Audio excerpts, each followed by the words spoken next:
여러분들께 제5세션 파트 B의 좌장님을 소개해드리겠습니다. 클레어 멜라미드 GPSDD의 CEO이십니다. 클레어 멜라미드님께서는 GPSDD에서 균형 잡히고 지속 가능한 데이터 개발을 위한 부서를 관장하고 계시고요. 그 전에는 2014년에 UN 사무총장의 그 자문위원으로 일을 하기도 하셨습니다. The World That Counts라는 보고서를 작성을 하셨고요. 캠브리지 대학에서 연구자로 일을 하시면서 영국의 통계청의 데이터 사이언스 캠퍼스에서 자문 그룹으로 재직을 하기도 하셨습니다. 그리고 인구 이동 이니셔티브 연구소에서 해외 개발을 담당하셨습니다. 저장을 부탁드립니다. Morning, good afternoon. 여러분 모두 안녕하십니까? 여러분들께 환영의 인사를 먼저 드립니다. 저희와 함께 해주셔서 감사합니다. 여러분들께서 지금 보시다시피 저도 이번 세션에 가장 훌륭한 패널 분들을 모시게 되었는데요. 저희가 전 세션에서도 이야기를 했지만 다양한 통계인들이 본인들이 생산하는 통계가 정확하게 정책 기반에 도움이 되고 또 SDG를 달성하는 데 지원이 될 수 있도록 신경을 쓰고 있는 듯합니다. 코로나 팬데믹은 아직도 저희가 살아가고 있는 현실이고 또 기후 변화도 우리에게 주어진 과제입니다. 그래서 아주 시급하게 저희가 살고 있는 세상을 반영하는 데이터를 생산을 해서 시의적절하게 정책 기반자들에게 제공을 하고 매일매일 변하는 상황에 혹은 시간마다 변하는 상황에 대처할 수 있도록 해야 될 것입니다. 그래서 이런 시점에서 데이터는 저희를 좀 더 발전할 수 있게 해주고 또 당면하고 있는 과제를 해결할 수 있게 해주는 것 같습니다. 많은 통계인들이 새로운 방식으로 일을 하고 새로운 파트너십을 구축하고 있는데요. 그러면서도 다양한 방법을 개발을 하고 또 방법론을 다시 한번 수정을 하면서 이미 코로나 초창기부터 통계를 생산해 오고 있습니다. 저희 모두가 앞으로 향후 몇 개월 동안 그리고 향후 몇 년간 지금 이 시기에 파악을 하게 된 통계 방식을 좀 더 견조한 방식으로 통합할 수 있기를 바라겠습니다. 그리고 이런 통계가 주었던 인사이트들을 활용하고 또 새로운 데이터 자료원과 데이터 조사 방식과 이런 것들을 통해서 우리가 맞서고 있는 도전 과제를 해결하는 단초로 사용하기를 바랍니다. 굉장히 다양한 관점으로 저희가 지금까지 논의를 했는데요.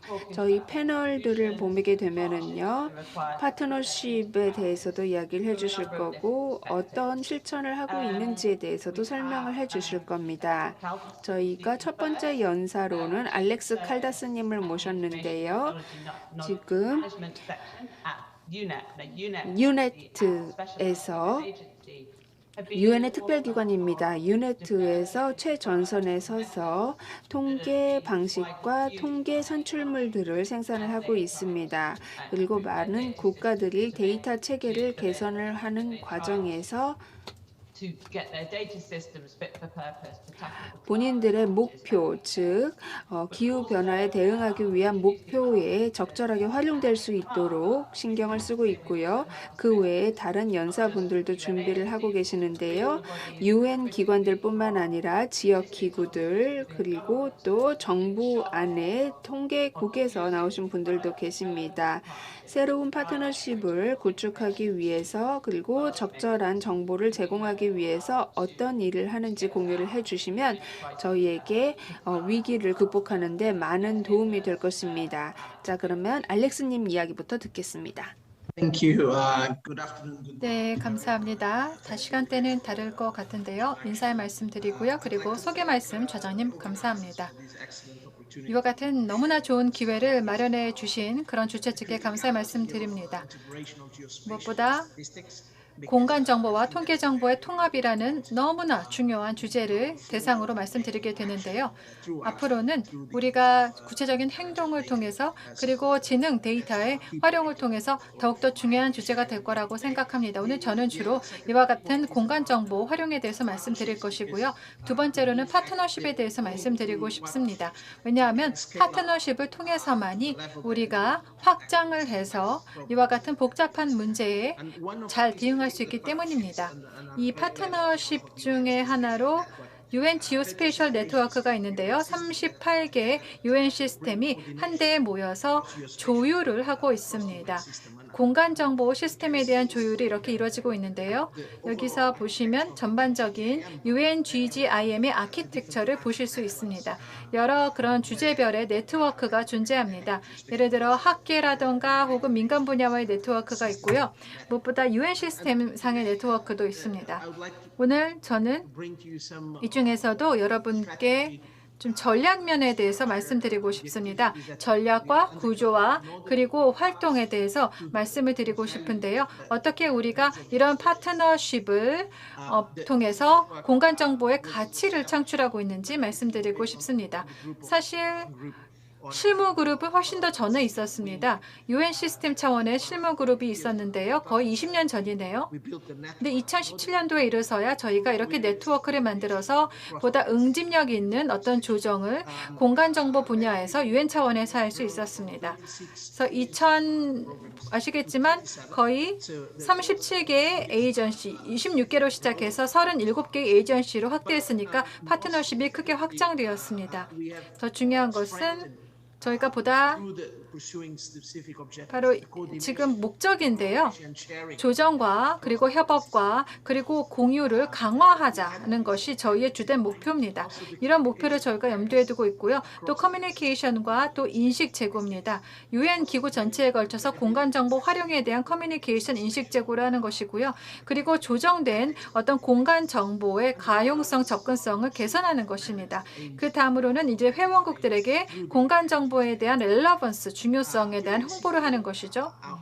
여기 보시면 정말로 광범위하게 그런 진행되는 활동이라는 것을 볼 수 있습니다. 제가 메시지를 명확하게 말씀드리자면 진정한 파트너십이 없다면 이와 같은 광범위한 분야의 어떤 협업은 불가능합니다. 또 확장도 불가능할 것입니다. 지난 2년의 기간을 두고 우리가 얼마나 많이 성장했는지 FAO나 혹은 ITU나 세계은행 또 사무국도 있고요. ICTU 사무국도 있고요. 정말로 명확한 큰 확장이 이루어졌습니다. 저희가 UNGGM 같은 경우는 명확한 구조를 갖고 있는데요. 리더십, UNFPA, 유니세프 또 참여를 하고 있고요. 저희가 이런 기관들과 함께 네트워킹을 하고 있습니다. 저희의 전략과 우선순위는 무엇이 될까요? 거버넌스, 기술 또 사람입니다. 저희는 전반적인 이 통합된 공간정보 관리 시스템이라는 그런 프레임워크를 생각하고 있고요. 이것은 UN 시스템에서도 활용이 가능할 뿐만 아니라 회원국들에게도 유용한 시스템이 되어야 됩니다. 그래서 세 가지 주요한 전략 어떤 요소가 있는데 바로 거버넌스, 기술, 사람입니다. 과거에는 저희가 블루프린트 전략을 채택을 했는데요. 이것은 앞으로 나아가는 어떤 경로를 가르쳐주는 나침반이라고 볼 수 있습니다. 그래서 2년 전에 블루프린트가 나왔는데요. 저희가 웹사이트에도 정보가 있으니까 찾아보실 수 있습니다. 저희는 공간정보 액션이라고 해서 바로 21개의 데모 그런 시스템을 선정을 했습니다.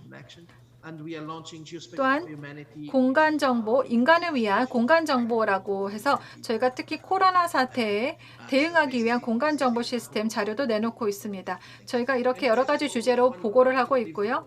하나 주요한 산출물 중에 하나는 파트너십의 중요성을 반증해 줍니다. 공간 정보와 관련된 일반적인 이런 직무 기술서인데요. 그래서 이 직무 기술서가 저희가 UN 인적자본부의 승인을 받았다는 점을 기쁘게 말씀드립니다. 이 직무 기술서를 보면 굉장히 상위 차원에서 그리고 지원 차원에 이르기까지 모두 다루고 있습니다. 이것이 사실 UN 시스템 프로그램의 에이전시들 뿐만 아니라 회원국들에게도 가용합니다.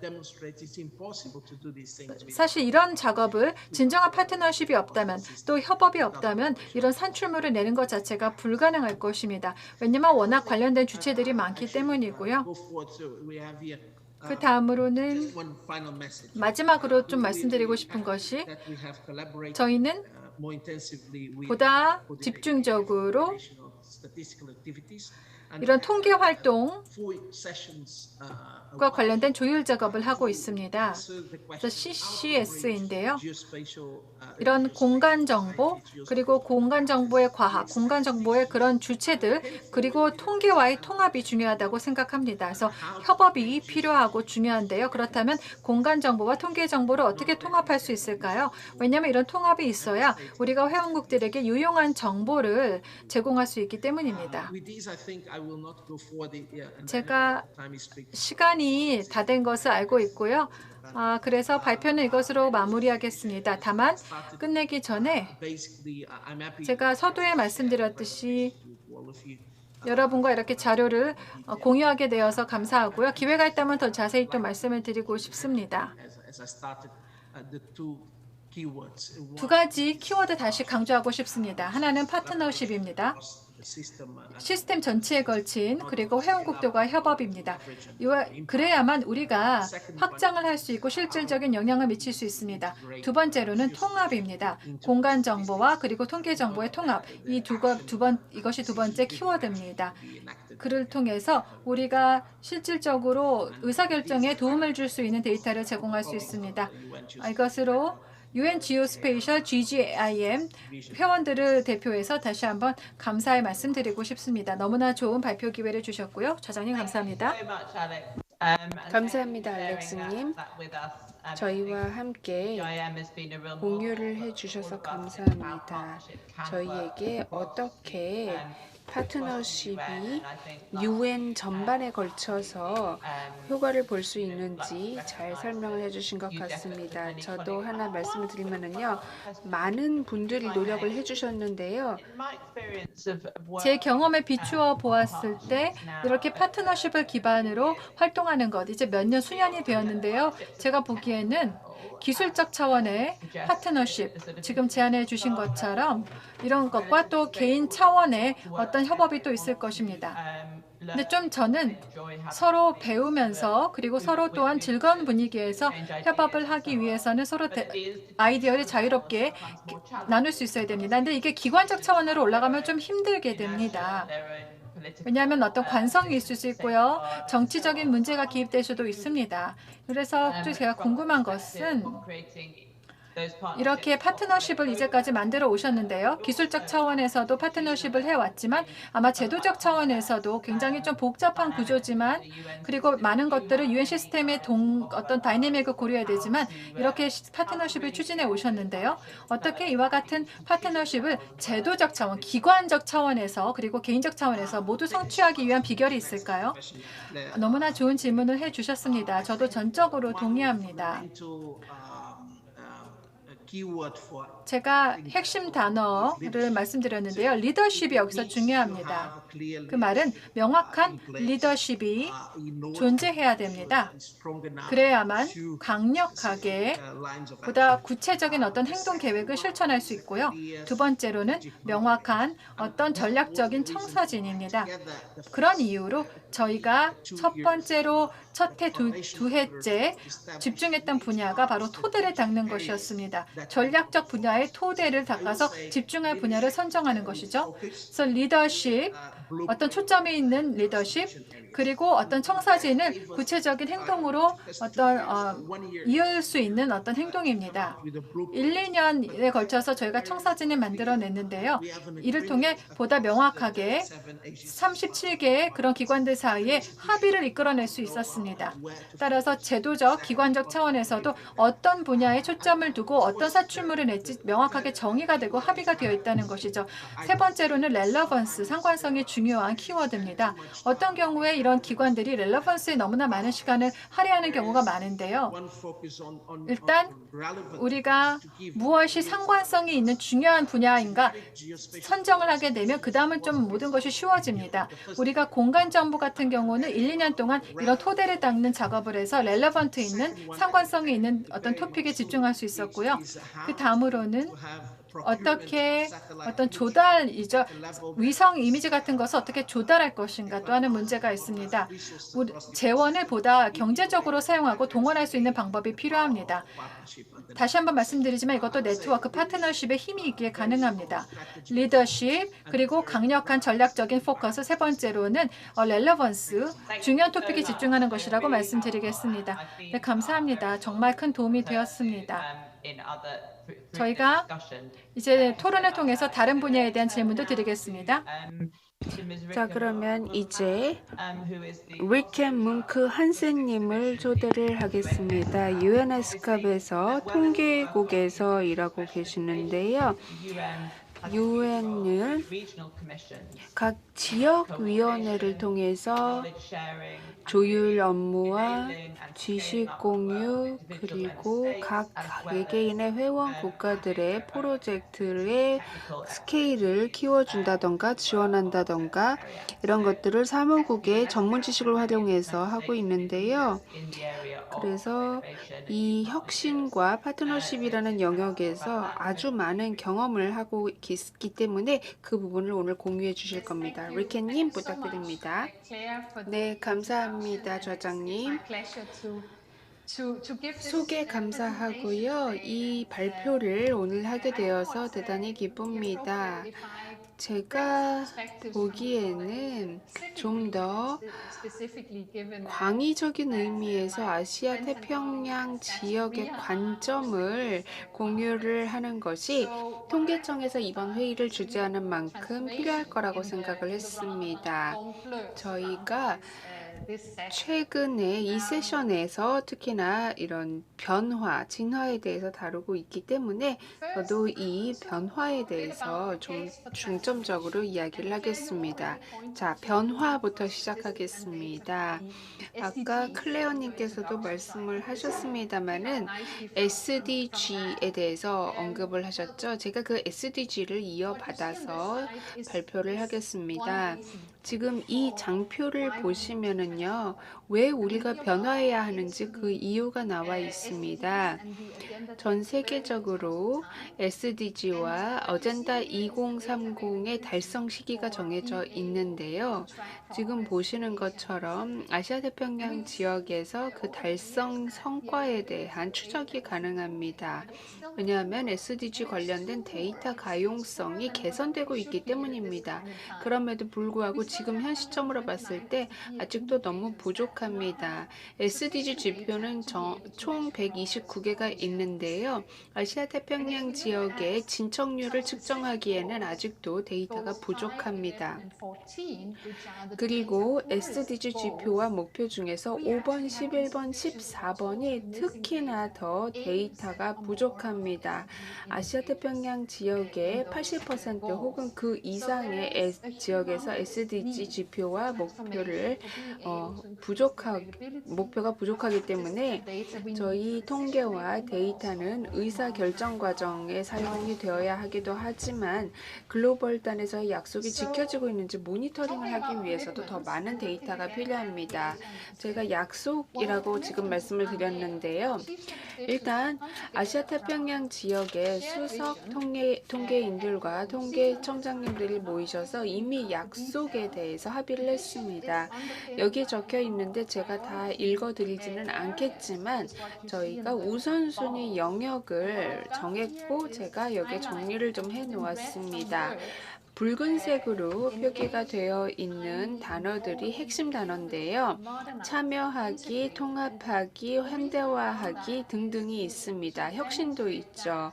이런 것들은 사실 변화적인 사고를 해야 가능한 것이고 또 아시아태평양 지역의 통계청장님들과 수석 통계인들이 2030 어젠다 달성을 위해서 항상 염두에 두어야 하는 주제이기도 합니다.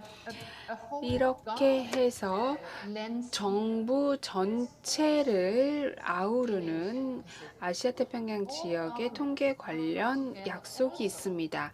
모든 정부들도 역시 국가 통계를 지원하기 위한 약속을 했습니다.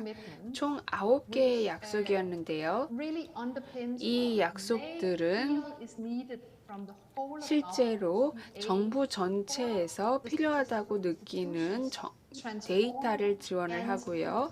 또 국가 통계 체제를 개혁을 하고 개선시킬 필요가 있다라는 것을 모두 인지를 했습니다. 다시 한번 이 장표에서도 중요한 키워드는 붉은색 볼드체로 써 있는데요. 민주주의라던가 문화, 옹호활동 등등이 있습니다. 여기에서 필요한 행위와 약속을 저희가 준수를 해야 되겠는데 그 중에서도 문화에 대해서 이야기를 하고 싶습니다. 저희가 공간 데이터나 기타 등등의 영역에서 항상 혁신과 변화를 이야기합니다. 그런데 사실 문화, 즉 통계청 기관의 문화이길 수도 있고요. 사회 전체의 문화일 수도 있는데요. 이 데이터 사용에 대한 문화가 서로 다릅니다. 그리고 데이터 사용이 증가할수록 어떻게 의사결정 과정에 적용해야 할지 그 방법론에 대한 문화도 다릅니다. 모든 개인들이 저희 각 국가의 미래를 위해서 고민하는 방식이 다른 것입니다. 그래서 저희는 이런 약속들이 정부 고위직에서부터 만들어져야 된다고 생각을 하지만은요, 에스타베이스나 각 지역의 유관기관들이 서로 논의를 해야 한다고 생각을 합니다. 그래서 통계에 관심이 있으신 통계청들, 한국통계청을 비롯해서 다른 통계기관들은 언제든 환영을 합니다. 지난 18개월 동안 저희가 굉장히 코로나와 관련된 경험을 많이 했는데 저는 그것을 코비드-19 요 팩터라고 부릅니다. 사실 통계 커뮤니티는 지속적으로 변화를 하라는 그런 압박을 받아왔는데요. 그 중에서도 보시는 것처럼 각 지역별 대화가 필요합니다. 그리고 이 코로나19와 관련해서도 굉장히 긍정적으로 보는 목소리들이 있습니다. 즉 모멘텀이 생겨서 빅데이터 사용이 더욱 활성화되었고 그리고 또 빅데이터를 활용을 하는 것뿐만 아니라 굉장히 많은 그 사람들이 데이터를 요구하다 보니까 새로운 혁신적인 데이터 수집 방식이 개발이 되었다라는 것입니다. 그리고 아까 세션에도 얘기한 새로운 파트너십에 대한 기회도 늘었다라고 이야기를 했습니다. 또 새로운 이야기도 있었습니다. 즉 트레이닝이 필요하다던가 아니면 통계 활동을 연속성을 가져가기 위해서 어떤 방법론을 이야기해야 하는가라는 부분에 대한 문제도 제기를 하셨고요. 그리고 통계 품질을 개선할 필요에 대해서도 이야기를 하셨습니다. 상관성, 주기성, 그리고 세분성 등등도 역시 팬데믹과 관련해서 새롭게 더욱 강화돼서 떠오르고 있는 그런 데이터 요구사항이고 또 데이터의 정확도에 대한 요청도 많았습니다. 제가 그 중에서도 아시아태평양 지역에 해당이 되는 몇 가지 이야기를 캡처를 한 것입니다. 자, 이제 빅데이터에 대한 미래의 와 관련된 슬라이드를 가져왔는데요. 제가 아까 이번 회의의 첫 번째 날에도 그 논의에 참여를 했었는데 아주 흥미로운 주제에 대한 논의가 많이 있었습니다. 이는 에스캅에서 주변 지역을 돌아보게 되면은요, 항상 몇 가지 주요 질문들이 겹칩니다. 첫 번째는 빅데이터 사용과 관련해서 SDG 지표와 연결할 수 있는 사용 총 건수가 얼마나 되냐라는 겁니다.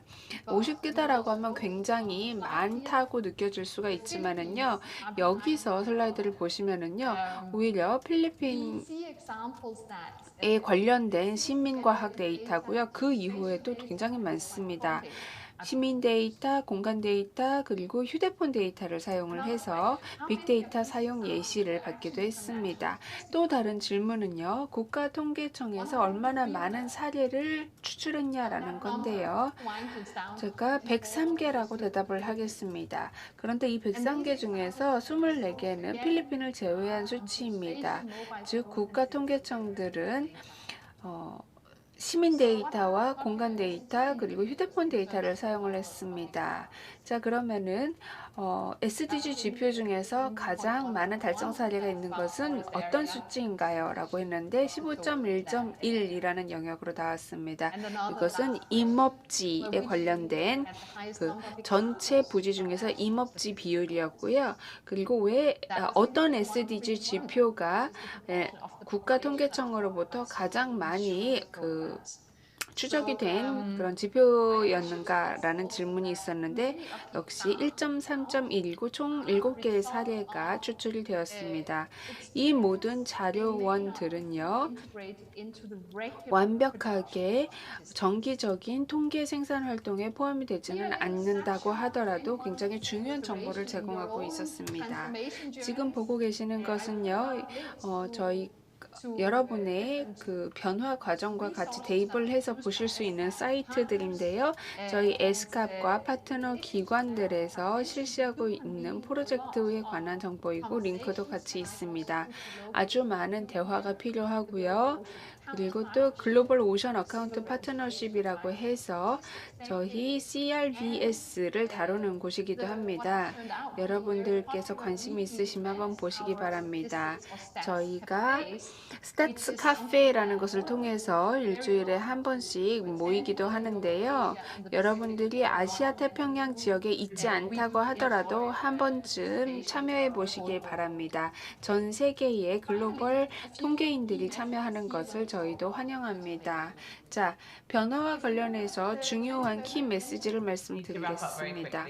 예, 굉장히 빠르게 정리를 해주셔야 합니다. 마지막 슬라이드입니다.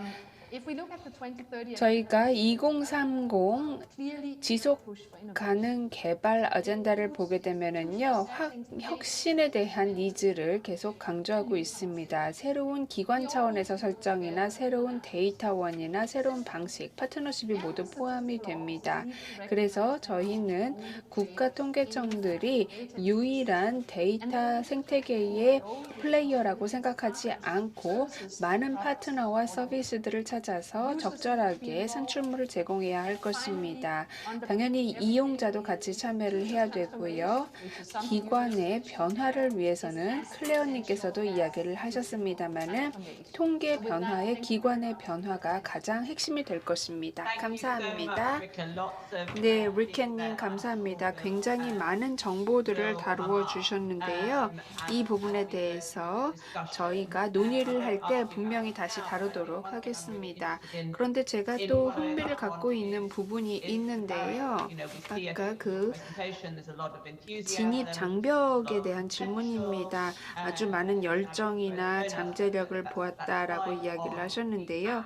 그 슬라이드에서도 보였다시피 실질적으로 어떻게 이런 통계 데이터가 사용되었는지를 보여주셨는데 그 중에서도 사실 생각했었던 것보다 굉장히 적은 수의 국가들만 어떤 특정 방식을 사용을 했다라고 저희도 보았습니다. 그래서 저희가 어떻게 하면은 이런 새로운 방식이나 새로운 기술 그리고 새로운 데이터원을 받아들이는데 좀 진입 장벽을 낮출 수가 있을까요? 아시아 태평양 지역에서 특히 어떻게 하면 좋을까요? 저희의 목표는 결국은 UNSD나 혹은 월드뱅크, Data for Now 이니셔티브 등등을 위해서 다양한 파트너십을 구축하는 것이 목표인데요. 자, 그런 부분이 궁금하네요. 다음 연사 모시겠습니다. 버추얼 패널인데요. 케빈 맥코맥 님입니다. in the Central Statistics Office in Ireland. 바로 아일랜드 통계청에서 SDG 디비전을 총괄하고 계십니다. 아일랜드에서 네, SDG와 관련해서 주로 말씀을 해주시겠죠? 네, 저희 아일랜드 통계청의 통계 시각에서 말씀을 드릴 겁니다. 발표 자료 보이십니까? 저는 케빈 맥코맥이라고 합니다. 그리고 코로나 사태에 관련한 아일랜드 상황에 대해서 말씀드리겠습니다. SDG는 간략하게 말씀을 드리겠고요. 17개 목표가 있죠. 다 아시니까 너무 많이 말씀을 드리지 않겠습니다. 그래서 저희는 파트너십을 만들어내는데요. 바로 SDG와 관련된 연합 정보 시스템이 있습니다. 여기에서는 이런 공간 정보나 서베이를 포함해서 여러 그런 관련 이해관계자들과 함께하고 있고요. 2017년도에 프로그램이 시작이 되었습니다. UN SDG에 대한 그런 모니터링을 공간 정보를 이용해서 새롭게 해보자 하는 것입니다. 그래서 바로 통계 데이터가 지니고 있는 공간 정보의 잠재력이라는 테마로 진행이 되고 있고요. 오늘 제 발표 내용입니다. 저는 SDG 지표와 관련된 데이터를 식별하고 관리하고 그리고 제시하기 위한 저희 통계청의 역할에 대해서 말씀을 드리고 싶습니다. 그리고 GS PBM과 관련해서도 좀 말씀을 드리고 싶습니다. 아시겠지만 8개의 단계에 걸쳐서 34개 하부 단위로 구성이 되는데요. 이것이 바로 GS BPM의 모습입니다. 저희 통계청에서는 주로 GS BPM에 따라서 업무를 처리하고 있죠. 네, 저희가 유엔에서 글로벌 통계 공간 정보 프레임워크가 있습니다. 좀 다른 프레임워크인데요. 그래서 GSGF라고 부릅니다. 하이 레벨의 프레임워크로요. 이것은 보다 일관성 있게 그리고 공간 정보 관련된 시스템을 통합할 수 있도록 해줍니다. 제네릭하기 때문에 각국의 상황에 따라서 맞게 변용을 할 수 있습니다. 이 밖에도 UNGGIM의 통합된 공간 정보 그런 프레임워크도 저희가 보고 있는데요. 이 프레임워크를 IGIF의 시각에서 보고 있습니다. 그래서 이것도 저희가 통합된 그리고 보다 명확한 공간정보 모니터링 시스템을 만들 때 근거가 될 수 있습니다. 이 프레임워크가 존재한다는 것을 말씀드리고 싶고요. 이를 기반으로 우리가 보다 탄탄한 어떤 업무를 구축해 나갈 수 있습니다. GS BPM, GS GF는 어떨까요? 아까 말씀드렸지만 하이 레벨한 그런 통계의 어떤 기구입니다. GS BPM을 지금 이와 같은 원칙을 기반으로 해서 정립을 해보자는 것인데요. 중요한 것은 공간 정보와 그리고 통계 커뮤니티 간의 연결고리를 파악하는 것인데 이렇게 도표로 나와 있습니다. 저희 프로젝트 팀입니다. SDG 활동을 하고 있고요. 아시겠지만 244개 지표 중에서 211개에 대한 정보를 수집을 하고 있습니다. 그래서 거의 100개가 넘는 데이터셋을 여러 지오그래피에 걸쳐서 수집을 하고 있고요. 또 저희가 포탈을 사용하고 있는데요. 웹 포털입니다. 지오하이브라고 부르고 있습니다. 오픈이 되었고요. 여기 데이터를 API가 있다면 다운로드할 수 있습니다. 그래서 2017년도에 이 포탈이 게시가 되었고요. 지금 보시는 첫 화면입니다. 포탈의 첫 화면이고요. 17개 목표를 통해서 세기를 바꾼다라고 되어 있습니다. 저희 통계청에서는 지금 왼쪽에 나와 있는데요. 현재 제가 SDG 관련된 그런 조정 업무를 맡고 있습니다.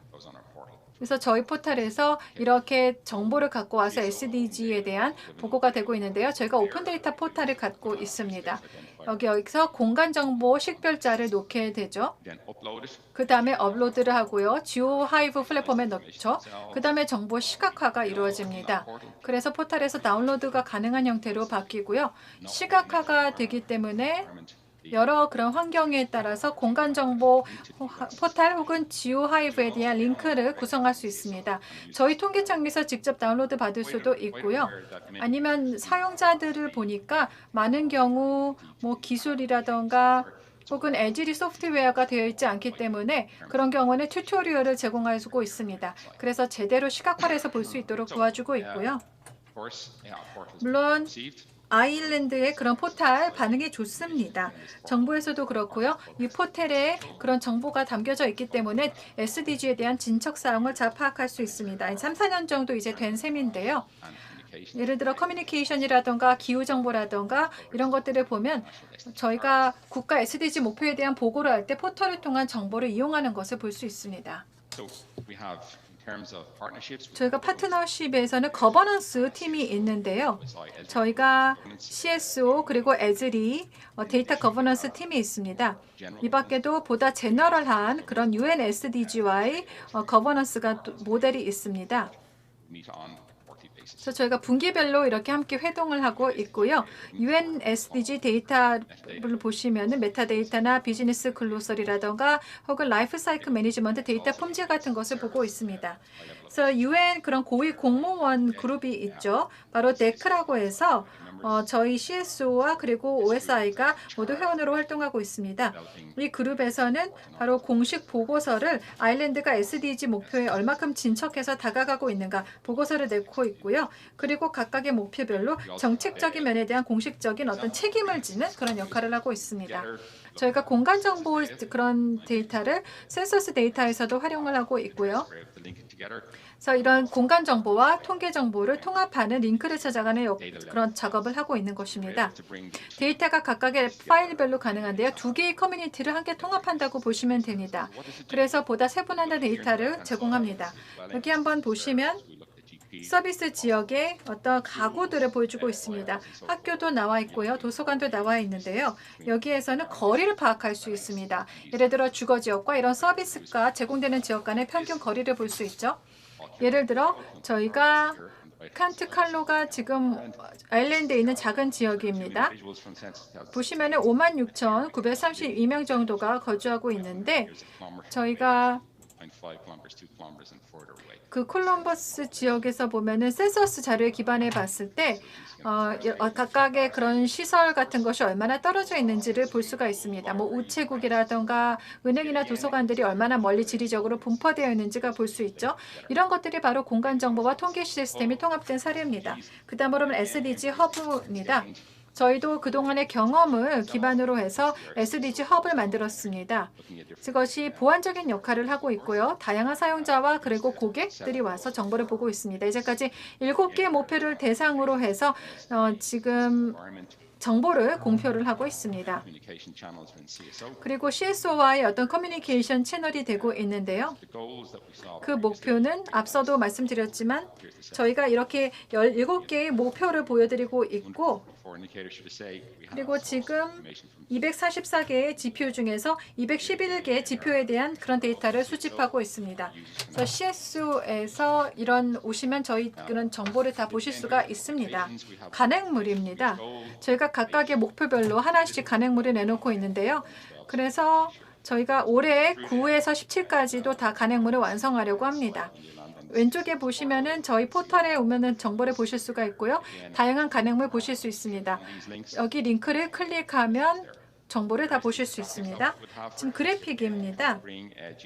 저희가 지리 공간 정보를 이렇게 제시를 하고 있는데요. 보다 명확하면서도 흥미롭게 이런 다양한 색을 사용해서 정보를 제시하고 있습니다. 예를 들어 빈곤이라던가 혹은 뭐 삶의 질 등등 정보를 볼 수가 있죠. 그래서 저희가 사용자들에게 최대한 가까이 다가가고자 하는 노력입니다. 자, 이제 코로나입니다. 어떤 활동을 저희는 하고 있을까요? 역할 모델링 그룹이 있습니다. 이 그룹에서는 국가 그런 보건 비상사태 힘과 함께 협동을 하고 협력을 하고 있는데요. 특히 코로나 사태에서 이런 파트너십을 통해 앞서 이런 팀을 구성해달라는 요청이 있었습니다. 그래서 팀 자체가 확장이 되어서요. 예를 들어 지자체라던가 주택 쪽이라던가 보건까지도 다 포함을 하게 되었습니다. 뭐 대학도 포함이 되었고요. 현재 저희가 이런 기술적인 파트너들과 함께하고 있습니다. 그 주 아이디어는 SDG와 마찬가지로 코로나 사태에서도 동일한 작업을 해보자 하는 것이죠.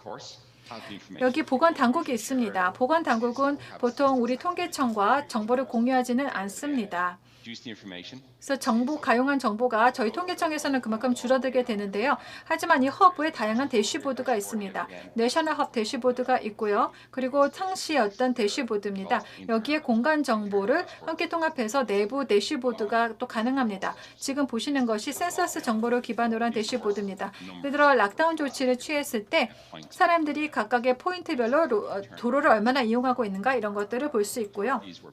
그 다음으로는 지역 당국이 어떤 보건 서비스에 얼마나 의존하고 있는가를 볼 수 있습니다. 향후 방향입니다. 앞서 내셔널 허브의 이미지를 보여드렸고요. 저희가 19개 정도 그런 파트너들과 함께하고 있습니다. 앞서 내부 버전도 그 허브를 보여드렸습니다. 내부 버전 같은 경우에는 이제 보안이 해제되어야만 볼 수 있고요. 예를 들어 입원 환자 수라던가 ICU 집중 그런 치료실의 병상 개수나 이런 좀 민감한 정보가 담겨 있습니다. 모두에게 공개된 것은 아닙니다. 그래서 저희 130개가 넘는 그런 지역별로 나눠서 세분화해서 보고 있고요. 그래서 보건 이런 정보를 정책 입안가들에게 제공함으로써 필요한 정보를 제공해서 제대로 시각화 정보도 제공하고 있고요. 특히 스토리맵도 제공을 하고 있습니다. 이를 통해 공간 정보를 기반으로 한 코로나 대응 전략을 만들어낼 수 있었죠. 저희 시각화입니다. 애니메이션에서 볼 수가 있는데요. 그래서 2주별로 저희가 14일별로 이렇게 발병률을 보고 있습니다. 그래서 이렇게 비주얼라이제이션이 가능하다는 것이고요. 지금 3장의 슬라이드지만 지금 매 30초마다 계속해서 업데이트가 됩니다. 그래서 지역별로 지금 LEA 지역인데요. 거의 166명 정도다라고 나오네요.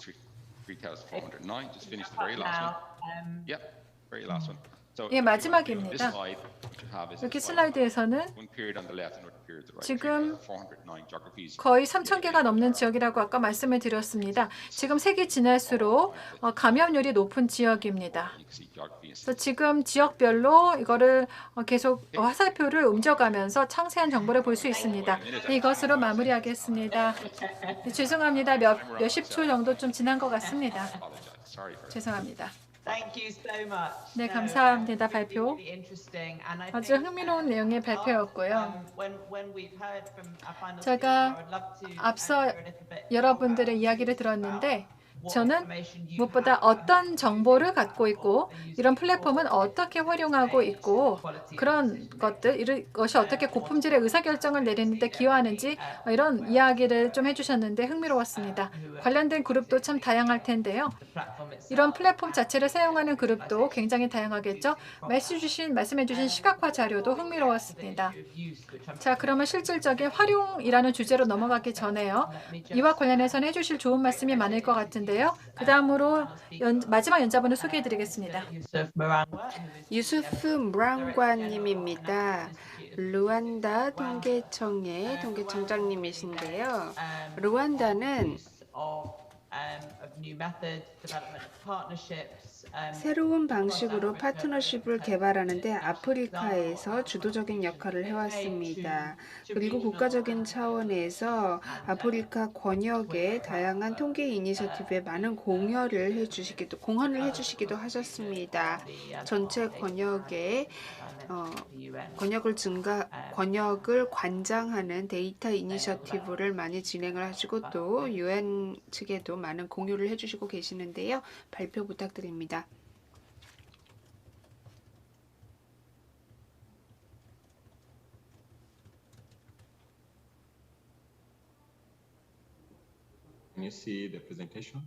제 발표 보이시나요? 아까는 보였는데 다시 사라졌습니다.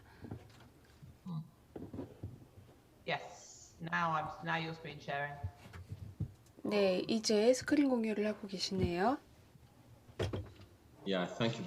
네, 감사합니다. 감사합니다, 좌장님. 저희가 이번 위기를 통해서 정말 많은 교훈을 얻었는데요. 팬데믹 상황에서의 통계 생산과 관련해서 특히 많이 배운 것 같습니다. 저는 3가지를 말씀드리겠습니다.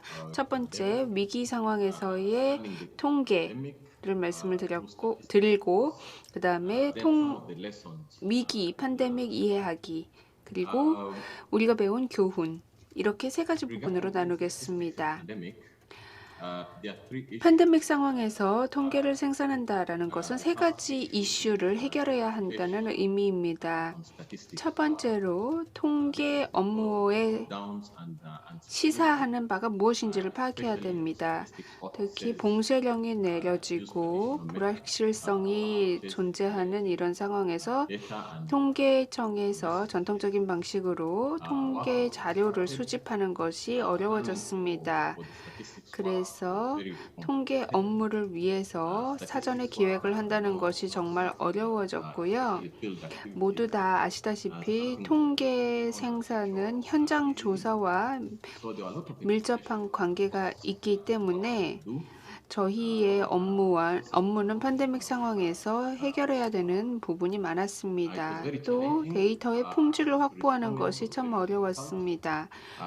응답자들을 확보하는 것도 어려웠고 또 응답자들이 제대로 대면 조사를 통해서 연구자들에게 응답을 하는 경우도 적었습니다. 대면 조사뿐만 아니라 전화 조사도 마찬가지였습니다.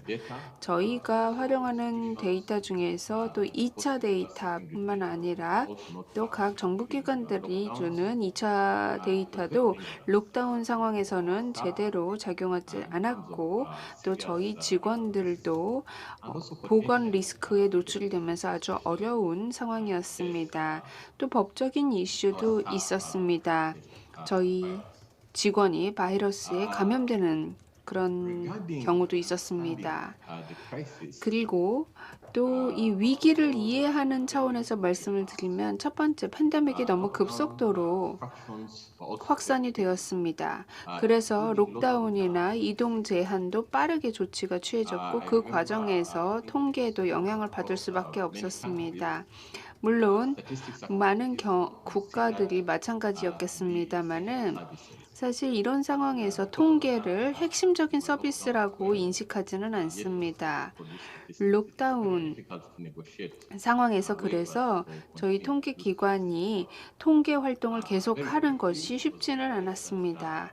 하지만 머지않아서 모든 국가에서 팬데믹과 관련된 정보를 필요로 하기 시작했고 특히 공공보건 정보에 대한 수요가 높아졌습니다. 팬데믹과 관련된 테스트, 추적, 그리고 보건체계의 역량 등등에 대해서 궁금해했는데요.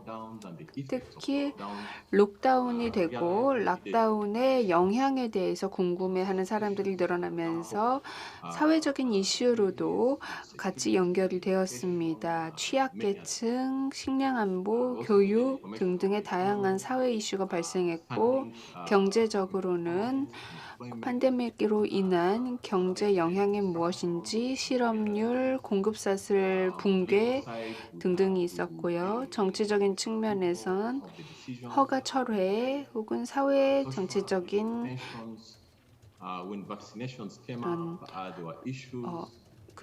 긴장 상태가 있었고 또 백신 같은 경우는 윤리적인 이슈, 우선순위, 경제, 정책적으로 고려해야 될 사항들 그리고 누가 아픈지, 누가 취약계층인지 그리고 그 제품의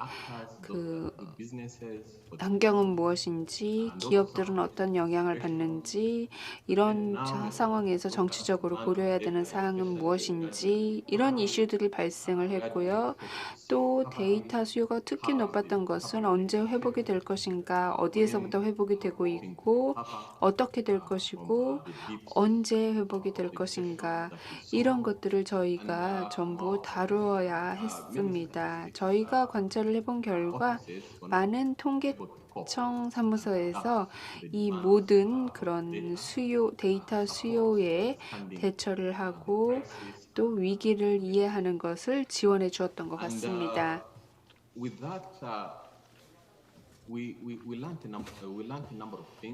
저희는 이런 과정에서 많은 교훈을 얻었는데요. 그 교훈 중에 하나가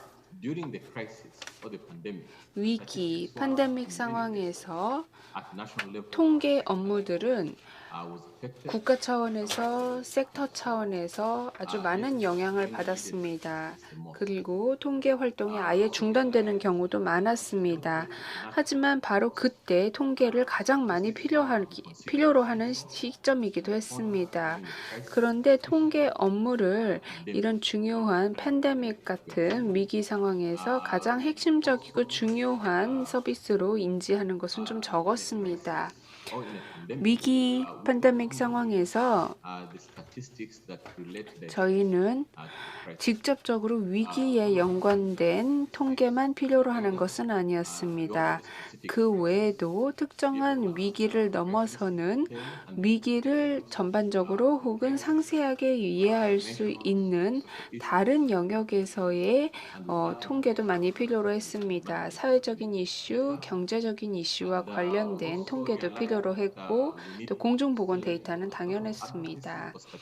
그래서 저희는 아직도 통계를 위한 옹호 활동을 아주 많이 해야 한다고 생각을 합니다. 위기 상황에서 다른 많은 위기도 마찬가지죠. 금융위기도 마찬가지지만 사실 그럴 때 통계에 대한 그런 수요가 높아지고 지금 같은 보건 위기에서도 통계가 가장 먼저 그 부정적인 영향을 받게 됩니다. 그렇기 때문에 평소에 통계 활동에 대한 옹호 작업을 많이 해야 되고 특히 팬데믹 같은 위기 상황에서 통계의 중요성에 대해서 사전에 홍보를 해야 합니다. 그리고 저희는 통계 역량을 수립을 해서 위기 상황에서 데이터 수집이라는 어려움에 대처할 수 있도록 해야 합니다. 특히 현장에서 데이터를 수집하는 방법, 전화를 통한 웹을 기반으로 하는 데이터 수집 방법이라던가 국가통계체계 개선과 같은 부분을 역량을 키워야 될 것입니다. 자, 그래서 팬데믹 상황에서 저희의 교훈을 공유를 했는데요. 아직도 저희는 팬데믹을 통해 배우고 있습니다. 그래서 저희가 유사한 위기가 다시 닥쳤을 때 잘 제공할 수 있도록 역량을 개발해야 될 것이고 또 빅데이터나 행정 데이터, 데이터 기술을 활용을 해서 데이터 현대화를 해야 할 것입니다. 대단히 감사합니다. 아주 흥미롭게 잘 들었습니다. 저희가 이제 모든 연자들의 발표를 들었습니다. 여러분들 질문이나 혹은 꼭 듣고 싶은 이야기가 있으시다면은 라이브 스트리밍이 되고 있는 웹사이트를 통해서 코멘트를 남겨주시기 바랍니다. 저희가 대략 20분 정도 질의응답을 할 시간이 남았는데요. 제가 먼저 몇 가지 질문이 있습니다. 모든 사람들이 다 동일하게 이야기를 해주셨기 때문에 제가 모든 연사들에 해당하는 질문을 먼저 하겠지만 여러분들도 꼭 질문을 남겨주시길 바랍니다. 저희가 서로 다른 맥락이고 서로 다른 분야임에도 불구하고 공통적으로 들리는 키워드들이 있었습니다. 새로운 솔루션 그리고 새로운 제품이죠. 사실 사람들이 이야기할 때 뭐 내가 이런 훌륭한 제품이 있다, 플랫폼이 있다 이렇게 이야기를 하는데요. 제가 오늘 모든 연사들에 대한 이야기를 들어보니까 오히려 그런 얘기보다는 정말 흥미로운 그런 다양한 관점에서 보았던 애로사항과 그리고 솔루션에 대해서 이야기를 해주셨는데요. 굉장히 좋은 솔루션들이 많이 나왔습니다. 그런데 실제로 저희 그 통계 산출물의 목적이 되어야 하는 그런 가장 중요한 그 계기가 무엇이었는지 그리고 도전 과제는 무엇이었는지가 더 궁금합니다. 각기 다른 연사들이 뭐 리더십이라던가 아니면은 정치적인 약속이라던가 이런 것들이 의사 결정을 할 때 매우 중요하다. 그리고 또 데이터 활용에 있어서도 중요하다라고 이야기를 하셨고 각 기관의 유연성이 필요하다라는 말씀을 해주셨습니다. 그리고 또 파트너십 구축의 중요성에 대해서도 이야기를 하셨고 또 새로운 방식으로 업무를 해서 진입 장벽을 극복해야 된다라고 얘기를 했고 유소프님도 말씀을 하셨지만 몇몇 연사분들께서는 개인적으로 계속 학습을 해서 역량을 수립해야 된다라고 이야기를 하셨습니다. 그래서 새로운 형태의 데이터나 그리고 새로운 형태의 사고방식을 개발해야 된다고 이야기를 하셨죠. 또 저 개인적으로 재미있었던 것은 데이터는 기술적인 부분뿐만 아니라 경제, 정치적으로 그리고 기관의 입장에서도 아주 어려운 애로사항이고 저희가 극복해야 될 문제라는 것이었습니다. 자, 그러면 제가 이 모든 연자분들께 먼저 공통 질문을 던지고 싶은데요. 지금 연산분이 약간 이렇게 다시 연결을 하고 계시는 것 같은데 온라인 세션을 진행하다 보면 이런 일이 생기는 것 같습니다. 여러분들 모두에게 묻겠습니다. 주요 진입 장벽이나 혹은 걸림돌이 무엇이었나요? 여러분들이 생각하기에 가능한 것이라고 생각하고 야심차게 진행을 했었던 것 중에서 그 과정에서 특히나 걸림돌이 되는 부분은 무엇이었나요? 혁신의 걸림돌이라던가 현대화된 통계 체계를 구축하는 과정에서 물론 저희가 당연히 가능하다라고 생각을 하고 있지만은요. 근데 유스프님의 발표에서 봤듯이 가능하다고 생각했던 프로젝트가 실제로 실현되지 않는 경우도 많습니다. 그래서 무엇이 가장 큰 걸림돌이었는지 궁금한데 알렉스님이 다시 연결을 하고 있으니까 다른 분께서 먼저 말씀을 해주시면 되겠습니다. 네, 감사합니다. 지금 말씀하신 포인트 중에 하나를 제가 다시 말씀을 드리고 싶은데요. 제가 발표에서도 말씀을 드렸습니다마는 에스캅은 아시아 태평양 지역의 통계청들을 대상으로 해서 새로운 형태의 데이터를 어떻게 사용을 해서 SDG 지표를 측정하고 있는지 조사 중입니다. 굉장히 많은 예시들이 있습니다. 그리고 실험적으로 움직이고 있죠. 저희는 그러고 난 다음에 이런 통계 기관들과 함께 대화를 시작을 합니다. 왜 이런 상황이 생겼는지 그리고 새로운 형태의 데이터를 통계 업무에 합산을 하는데 무엇이 필요하고 무엇이 어려운지 질문을 합니다. 그러면 항상 말씀을 하시는 부분들이 지금 클레어 저장님께서 말씀하신 부분이랑 겹치는데요. 거버넌스 그리고 파트너십, 각 기관의 조직 정리 등등에 대한 이야기가 나옵니다.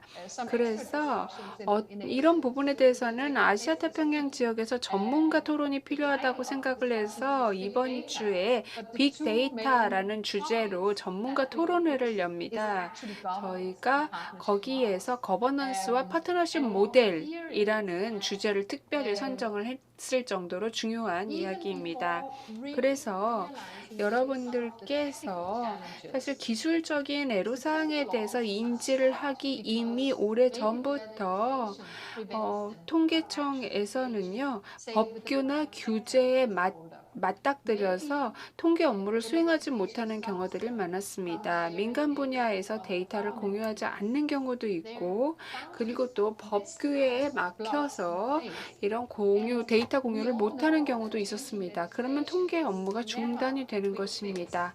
그런데 여러분들 저희가 다 알지만 법규라는 것이 항상 빠른 해결책이 될 수는 없습니다.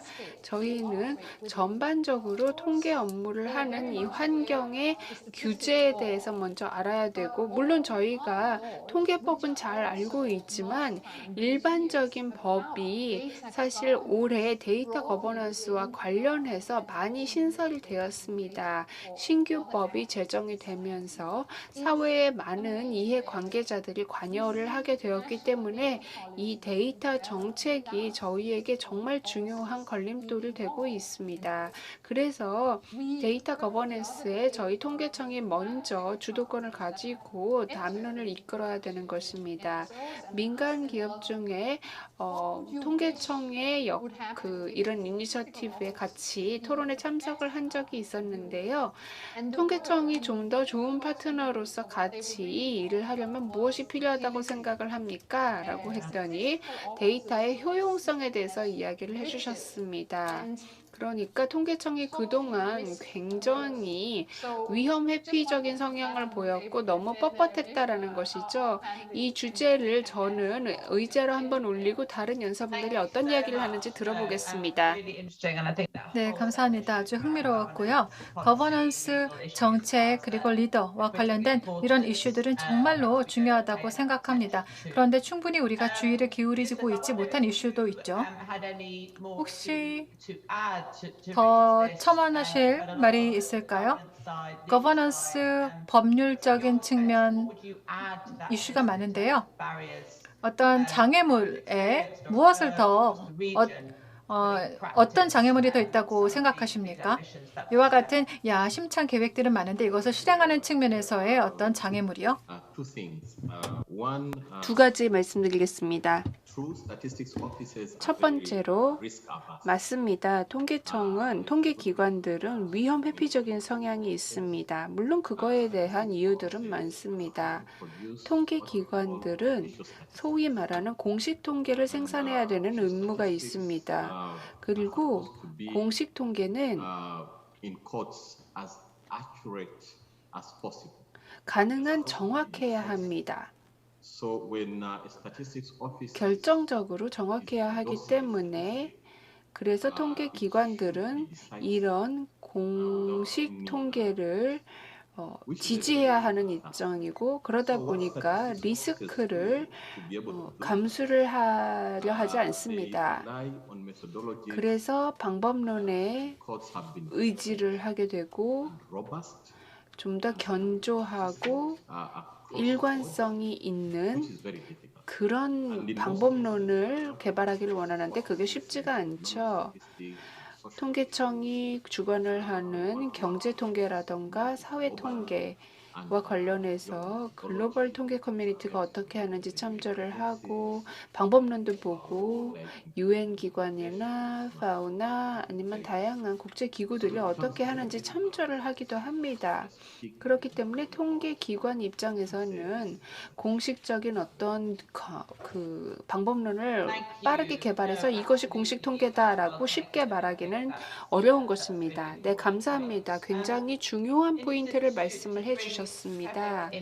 자, 그러면은 케빈님이 다시 팔로우업을 해주시면 좋을 것 같은데요. 유세프님이 말씀해주신 부분과 관련해서 조금 뒤로 물러서는 경향이 있다라고 이야기를 해주셨고, 그리고 또 데이터를 사용하고 또 테스트를 해보고 좀 더 견조한 방식을 사용할 필요가 있다라고 이야기를 하셨는데 케빈님께 질문하겠습니다. 특히나 제가 관심이 갔던 게 말씀해주신 내용 중에서 그 사용, SDG 플랫폼의 사용에 대해서 말씀해 주셨는데요. 제가 유세프님은 반면에 WHO 그리고 UN 대사 기술위원회에서 공동 의장을도 맡고 계십니다. 바로 코로나 사망률을 집계하고 있는데요. 이런 논의가 그룹 차원에서 이루어지는 것으로 알고 있고요. 이를 통해 코로나에 대한 수요를 측정하고 어떤 도전 과제가 있는지를 보다 정확한 통계의 측정과 그리고 입수, 사망 원인 이런 것들에 대한 데이터입니다. 이런 활동이 진행 중인 것으로 알고 있습니다. 본 기술위원회에서는 기존의 방법론을 사용하면서 어떤 장애물을 경험하시진 않았나요? 이 그룹이 혹시 어떤 새롭고 혁신적인 방법론에 대해서 어떤 시도를 하고 있는지 궁금합니다. 네, 질문 감사합니다. 유세프님도 말씀하셨듯이 GSBPM을 저희가 아일랜드에서도 활용하고 있습니다. 유엔에서도 통계에 관련된 표준이 있고요. 저희가 유럽 차원에서의 표준도 있습니다. 그래서 이런 규정이나 표준은 사실 많다는 것이죠. 공시통계뿐만 아니라 다른 분야도 그렇습니다. 현 상황은 이렇죠. 우리가 피할 수 없는 현실입니다. 근데 WHO에 대해서는 저희가 Access to Death가 있습니다. 사망률과 관련된 정보인데요. 전체 유엔 기구화에서 특히 이런 지역별로 보면은 좋은 모델들이 있고요. 근데 데이터도 이미 존재합니다. 근데 데이터가 없다면 그러면 우리는 이것을 안개 속에서 마치 예측하는 것과 같습니다. 물론 지역별로 차이는 있겠지만요. 모델을 갖고 이런 모델을 예상으로 기반으로 어떤 합리적인 예측을 해야 되는 경우도 있습니다. 그래서 첫 번째 그룹으로는 하이 레벨한 전반적인 코로나 사망자 수를 집계하고 있고요. 두 번째로는 그 다음에 성별로 이런 사망률을 보고 있습니다. 혹은 나이별로 보고 있고요. 세 번째로는 제가 의장을 맡고 있는데요. 바로 시민 등록부를 기반으로 작업하고 있습니다. 이것이 좀 혁신적인 접근법이라고 볼 수가 있죠. 많은 유엔 지역에서 코로나가 이와 같은 어떤 시민 등록부를 너무나 능가하는 엄청난 어떤 위력을 발휘했죠. 하지만 어떤 기록에 남아있는 경우도 있지만 중요한 것은 사망률을 제대로 집계하는 것입니다. 따라서 혁신적인 세 번째 그룹, 제가 의장을 맡고 있는 세 번째 그룹에서는 혁신적인 방법론을 모색하고 있습니다. 그래서 아마 내년 초반부터 시작해서 관련된 제언을 내놓게 될 것이고요.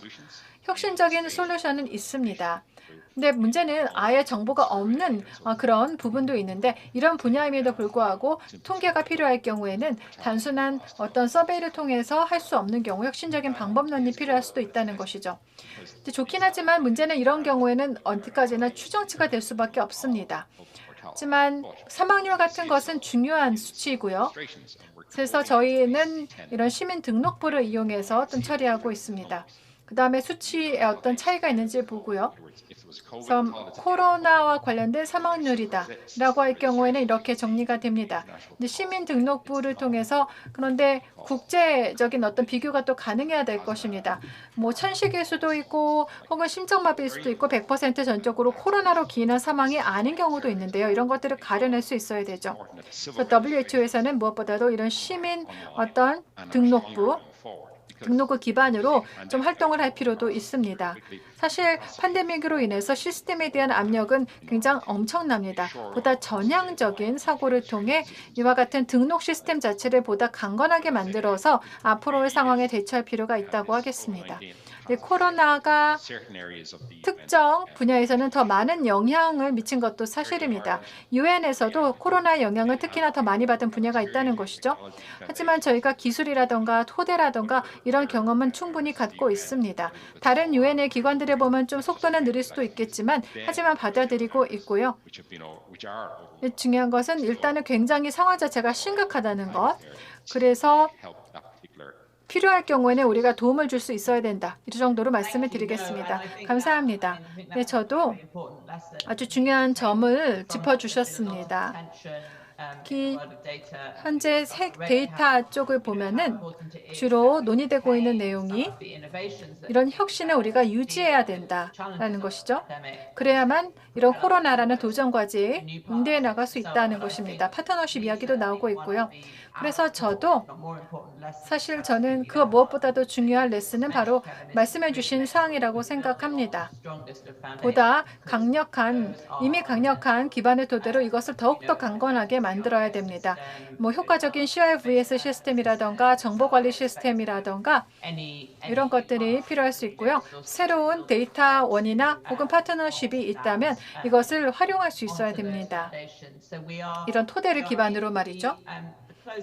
그래서 거의 지금 이제 마무리할 시간이 되었는데요. 레카님, 정말로 감사합니다. 너무나 좋은 내용의 발표 감사드리고요. 그리고 알렉스님, 제가 사과 말씀드리고 싶습니다. 연결에 좀 문제가 있어서요.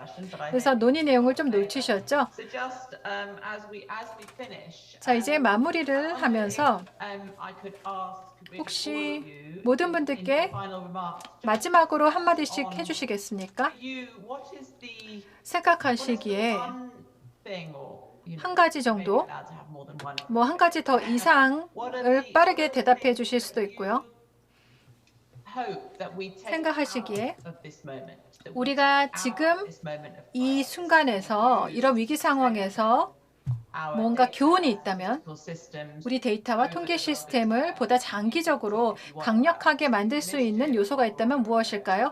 이니셔티브가 될 수도 있고 접근법이 될 수도 있습니다. 좀 미래에 대해서 이야기를 해봤으면 좋겠습니다. 여러분은 우리가 지금 이 순간 이 점만은 교훈으로 삼아서 앞으로 더 발전시켜 나가야 된다. 그래서 그 다음에 위기가 닥쳤을 때 더 잘 대비가 되어야 된다라고 생각하시는 어떤 요점이 있을까요? 유세프님부터 하고 그 다음에 케빈, 알렉스 순으로 하겠습니다. Yeah, thank you, Claire. 감사합니다. 두 개가 있습니다. 첫 번째는 We have to modernize 현대화입니다. 통계 기관은 현대화되어야 하고 특히 방법론을 현대화할 필요가 있습니다. methodology for the SDGs. 그 중에서도 SDG를 위한 방법론의 변화가 필요합니다. If we are going to deliver on the 빅데이터를 사용을 할 수도 있고요. advocacy for statistics, 두 번째로는 통계 옹호 활동입니다. and resources, 통계는 다양한 재원과 thank you very much. 역량 수립이 필요한데 이들에 대한 옹호 활동이 필요합니다. 감사합니다. 네, 감사합니다. 정말로 중요하죠. 옹호 활동, 그리고 커뮤니케이션, 또 정치. 정말로 중요합니다. 근데 어떤 것들은 통계 시스템에 자연스럽게 녹아있지 못하는 것도 있는데요. 그럼에도 불구하고 중요합니다. 중요한 퍼즐의 조각이죠. 그 다음 케빈 말씀해 주시죠. 두 가지입니다. 유세프님이 해주신 말씀 저도 동의하고요. 일단 통계가 얼마나 중요한지를 알리고 우리 통계청에 대한 지원이 필요합니다. 현대화에 대한 지원도 필요하고요. 또 혁신적인 접근법의 사용을 통해서 DFO 같은 경우도 현재 저기가 이른바 여러 인덱스를 사용하고 있는데요. 신기술, 새로운 접근법이 공식 통계의 일부가 되는 것이 중요합니다. 그래서 공간정보 커뮤니티도 우리 통계와 함께하는 것이 중요하고요. 혁신적인 그런 방법론을 우리가 공식 통계에 적용하는 것 중요합니다. 네, 감사합니다. 알렉스님, 저희 이전 질문에 대한 답을 못하셔서 좀 안타까웠는데요. 저희가 혁신에 대한 가장 심각한 그런 걸림돌이 무엇이었는지를 질문을 했었습니다. 자, 미래에 대한 질문 드리겠습니다. 어떠신가요? 제가 연결 상태가 좀 문제가 있었습니다. 우선 질문 감사하고요. 두 가지 장애물이 있다고 생각하는데요. 저는 이제 지속 가능한 어떤 토대를 혁신을 위해 만드는 것, 즉 무엇보다도 지속 가능한 펀딩입니다. 이것이 좀 장애물이 된다고 생각합니다. 그래서 지속 가능한 펀딩, 그리고 어떤 혁신의 장애물 이런 것들이 중요하다고 생각하고요. 미래에 대해서 얘기를 드리자면 이전에 UN 시스템뿐만 아니라 회원국이나 정부 그리고 저백 이방과도 마찬가지입니다. 어떤 전략을 내재화할 수 있어야 됩니다. 우리가 이전에는 어떤 좀 허점이 있었습니다. 예측적인 그런 프레임워크를 보면 허점이 있습니다. 대부분의 전략 문서를 보면 우리가 어떤 준비가 되어 있지 않습니다. 즉 탄력성 있는 시나리오에 대응한 이런 와해적인 어떤 파괴에 대한 준비가 되어 있지 않습니다. SDG 프레임워크는 하지만 이제 한 15년을 바라보는 전략이 필요하고요. 현재 뭐 위기, 인도주의적인 위기라던가 혹은 굉장히 근본적인 문제가 발생하고 있죠. 따라서 전략적인 어떤 힘을 바로 어떤 문서 안으로 녹여내서 이런 전략적인 사고 자체를 계획 수립의 일부로 녹이는 것이 중요하다고 생각합니다. 네, 감사합니다. 저희가 여기 기본은 전략의 중요성, 펀딩의 중요성, 전략의 중요성에 대해서 말씀을 해주셨고요. 혁신이나 현대화나 역량 개발, 또 전략을 제대로 수행하는 것 등 말씀해 주셨습니다. 정치적인 지원과 옹호 활동도 나왔고요. 이런 것들이 있어야만 우리가 정말로 탄탄한 어떤 정치적인 헌신, 약속을 얻어낼 수 있고 이것을 구체적으로 의사결정하는 과정에서 근거 기반의 의사결정이 되도록 할 수 있습니다. 정책이 제대로 기반에 따라서 움직일 수 있도록 해야 되고요. 그러기 위해서는 정말로 탄탄한 통계적인 기반이 구축이 되어야 됩니다. 여러분 모두 감사드립니다. 너무나 많은 내용을 나누었던 그런 토론이었고요. 모든 저희 경청하시는 모든 분들도 아마 다 동의하실 거라고 생각합니다. 많은 가능성이 있고 우리 모두 기대가 됩니다. 하지만 도전 과제도 있죠. 그리고 이것은 개인 차원에서도 그렇지만 정치적인, 제도적, 그리고 기관적 차원에서도 다 존재합니다. 우리가 모던 현대화라는 어젠다를 밀고 나가야 하고요. 아시겠지만 위기는 항상 기회가 또 있습니다. 현재 우리는 데이터 그리고 통계의 커뮤니티에서도 우리가 이런 지원을 이용해서 옹호도 필요하겠죠. 이런 위기를 기회로 바꿀 수 있는 그런 시간이라고 생각합니다. 훌륭한 데이터, 이것은 정말로 필수적인 서비스입니다. 백신이 있다면 저는 데이터야말로 우리가 갖고 있는 유일한 백신이 아닐까라고 생각합니다. 팬데믹을 우리가 통제할 수 있는 유일한 수단이라고 생각하고요. 그만큼 좋은 훌륭한 정책이 나오고 훌륭한 대응책이 나오기 위해선 통계 역할이 중요합니다. 이것이 우리가 현재 위기 상태에서 얻어낼 수 있는 교훈이라고 생각합니다. 우리가 필요로 하는 어떤 도구죠.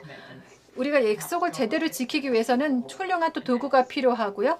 그래야만 그 다음의 위기에도 훌륭히 대응할 수 있을 거라고 생각합니다. 다시 한번 감사드립니다. 네, 너무나 좋은 그런 토론이었습니다. 사무국에도 감사 말씀드리고요. 주최팀에게도 감사드립니다. 뒤에서 도와주신 모든 분들께도 감사드립니다. 이번 세션이 이렇게 하기까지는 뒤에서 도와주신 분들이 많죠. 끝까지 계속 훌륭한 회의가 개최되기를 바랍니다. 그래서 내일도 아마 많은 분들께서 전 세계에서 참석하실 텐데요. 네, 좋은 하루 되십시오. 감사합니다. 네, 감사합니다. This concludes session 5. 네, 이렇게 해서 세션 5 파트 B가 끝났습니다. 멜라미드 저장님과 패널리스트 분들께 다양한 경험을 공유해 주셔서 감사를 드립니다. 이렇게 해서 저희 공식 통계 국제 컨퍼런스 둘째 날이 마무리되었습니다. 모든 저장분들과 참석자분들께 감사를 드립니다. 저희가 내일 오늘과 같은 시간에 다시 한번 찾아뵙겠습니다. 한국 시간으로 8시 반, 제네바 1시 반, 그리고 뉴욕은 9월 1일 저녁 7시 반입니다. 곧 뵙겠습니다. 감사합니다.